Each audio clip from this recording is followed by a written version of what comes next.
As the title suggests, Pokemon investing is in fact changing with or without you.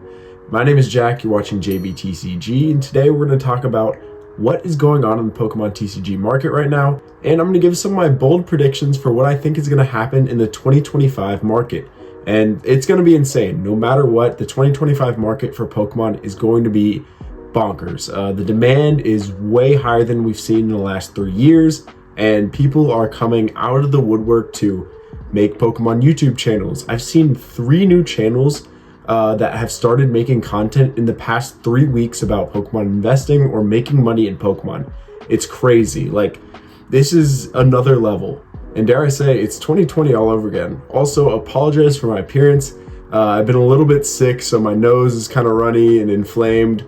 And if I sound weird, that's why. All right, so let's break this down. What is changing in the market, and how do we respond to improve our Pokemon investments and not get left behind? Well, what's changed is the simple part of that question, and that's just demand. The demand is significantly higher now than it was 4 months ago. Now the tricky part, how do we not get left behind? Well, for the past 2 to 3 years, the best time to buy Pokemon booster boxes or products for a set was 6 months to a year after the set was released. Usually they would come out, there'd be a little bit of hype around pre-release and release day, and some of the singles would be expensive, and then product would get flushed out throughout the market, and sellers and stores, they haven't sold enough of all their products to get money to buy the newer sets because they have to keep up buying the new sets so they have it available for their customers, otherwise they're going to be upset. And to do that, they would honestly sell most of their stuff at a loss. So they'll sell say Vivid Voltage. They would sell Vivid Voltage at like a 5% or 10% loss because they needed to get money so that they could buy Chilling Reign or Fusion Strike or something like that. And so if you're investing in Pokemon, you could take advantage of that and get really great prices and have really, really low risk. That is the difference between the market from the past 2 years and the market now. Risk is going to be significantly higher now, but profit margins and the ability to make money is going to be significantly improved. So what risk am I talking about here? Well, when you buy sets like Surging Sparks or Twilight Masquerade that are right now like $150 to $180 a box, there's a big range. I think Twilight Masquerade is up pretty close to $180 at this point. You incur a much larger risk of reprints, lowering the value of what you've purchased. Like Surging Sparks could easily go to $200, $210 a box by January or February, but if it gets a huge reprint in August, then your value goes significantly down. And this is exactly what happened to Vivid Voltage back in 2020. It was the hyped Pikachu set, very reminiscent of Surging Sparks, and it was like going like crazy off the shelves, which is crazy to think of nowadays because Surging Sparks is way better than Vivid Voltage. But yeah, there was a time where Vivid Voltage was the hot set that everybody wanted, and like people were buying it for like $160. They were scalping it at stores, everything, and then they reprinted it in a huge way, and it crashed box prices down to like, I don't know, like $100, even a little bit less. So massive reprints just killed the value of it, and many people that were holding Vivid Voltage got really angry, and they're just like, I'm done investing in Pokemon. I lost so much money on Vivid Voltage, and then they just like sold all their stuff and quit. And that is something that happens a lot when reprints like this happen, and we're in a really big bull market and people are putting in a bunch of money that they're like, oh, it's free money, like Surging Sparks is amazing, it's going to go to the moon.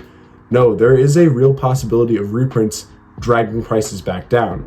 Now, if we're talking about long-term investing where it's like you're going to hold this set for 7 years or hold a booster box for 7 years, a reprint's probably not going to matter that much. But that's not what most of the people that are coming into the hobby now are really thinking about. They're like, ooh, I'm going to buy it now, and then 3 months from now, it's going to be worth $200, and then I'll be able to sell it, and I'll make $40 a box. And realistically, those people aren't going to stay in the hobby very long. They're going to eventually invest into something that they lose money on, and then they're going to quit. That's what I expect is going to happen to a lot of these people, but that's besides the point. But now it's much harder to get great deals on products. You have to pre-order sets now to get good deals. And because of that, you have to set your money away for like a month or two before you can even get your products. And now we really have to think ahead. We don't have the luxury of just, yeah, I'll just wait, see how it turns out in 6 months, and then I'll buy it. You have to lock in your pre-orders. You have to decide, all right, how many cases am I going to get 2 months before the set comes out, before you even see any of the cards. To get the Pokemon Center ETBs for Prismatic Evolution, when I was ordering, they didn't even have the promo card. You couldn't see the EV promo card when I ordered. Pokemon investing has turned from something that was chill and very low stress, and you didn't really have to worry about it, to you have to be checking your phone to see when good deals pop up and see when you got an email that something came back into stock in the Pokemon Center, and then you have to go buy within 10 seconds, otherwise you're not getting it. It's very, very different. And now you have to have those resources that will tell you when a product comes back into stock rather than just waiting and relaxing. And that's why I think being in a Discord, I've already plugged my Discord and another one as well in a previous video, but being in a Discord or something where there's a bunch of people that will notify when something comes back into stock or whenever they see a good deal, that's really, really helpful. And it's something that's kind of necessary now if you want to get good prices and you want good margins. Now, could this change in 2025? Could they have enormous print runs where this doesn't matter at all? Yeah, they could, but realistically, it probably won't happen. The demand is going to be higher than the supply will for the whole of 2025. In my opinion, they've got a great set list. They have a set list of sets coming in 2025 that I think are going to be, they're going to hit it out of the park. It's going to be insane. And because of that, scalping is going to be insane and it's going to be a mess. Now, what are my bold predictions for this 2025 market? Well, in my opinion, I think that Crown Zenith will double in pack price within the span of a year. I think by the end of 2025, Crown Zenith will be $7.50 to $8 a pack. And I'm talking in US dollars and on the US market because it's a little different elsewhere, because we have the Sea and Sky collections that absolutely crash the price of Crown Zenith. And those are still available, and you can get those, you can get Crown Zenith for $3 a pack with those. So I think that it's going to be over double than what you can buy right now in the Sea and Sky collections, just because it's going out of rotation. It's one of the greatest sets we've seen. And when you look at the price per pack for other great Sword and Shield sets like Lost Origin, Fusion Strike, etc., those are like $6, $7 a pack already. And in my opinion, those aren't as good as Crown Zenith, and they're also not special sets. So I think Crown Zenith is going to get really, really expensive. I don't think it's going to be like $12, $15 a pack, but I think we'll see it up at $8. All right, hot take number 2, and this one I could be 100% wrong on.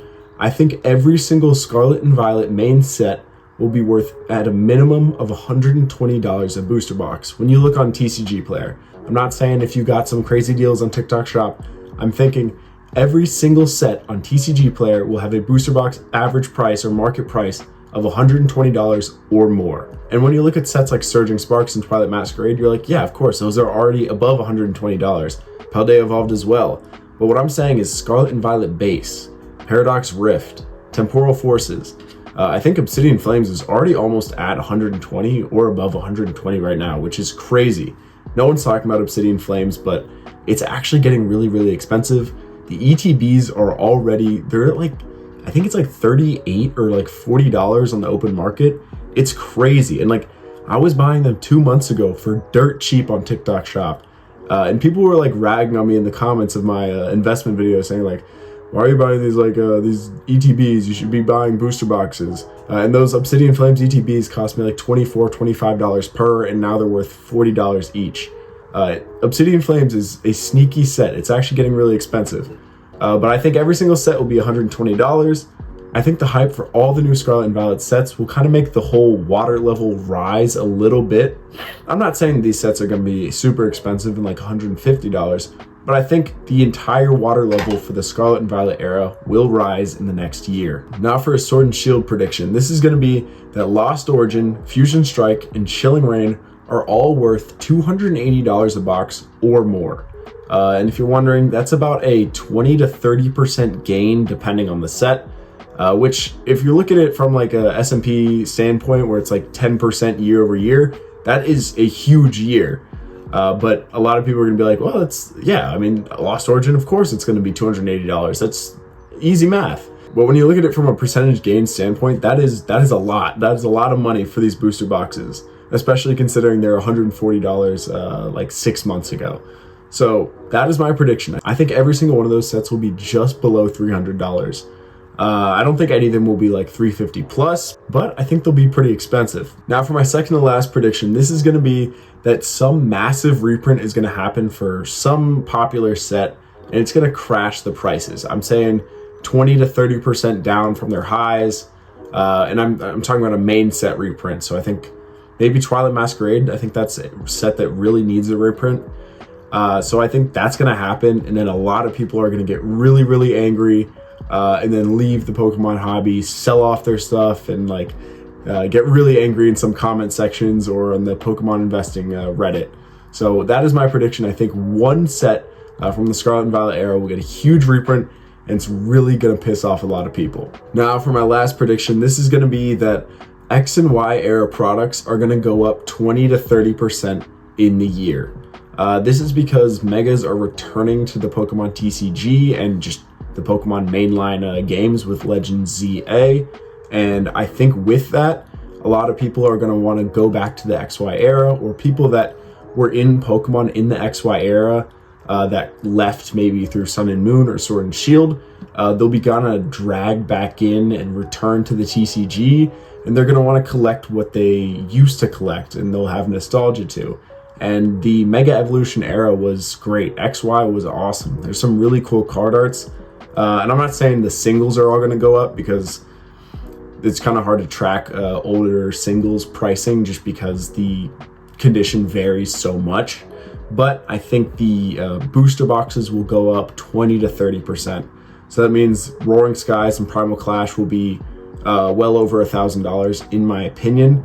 Ancient Origins I think could hit $1,500 a box, which would be crazy. So this is definitely like a bold prediction that across the board, I think even Steam Siege will get like $400 a box or whatever. So I think the XY era is going to be maybe a good investment. I've been thinking about buying some more XY era products, but let me know down in the comments what you guys think of that idea. Do you think investing in XY products now will pay off in a year or two?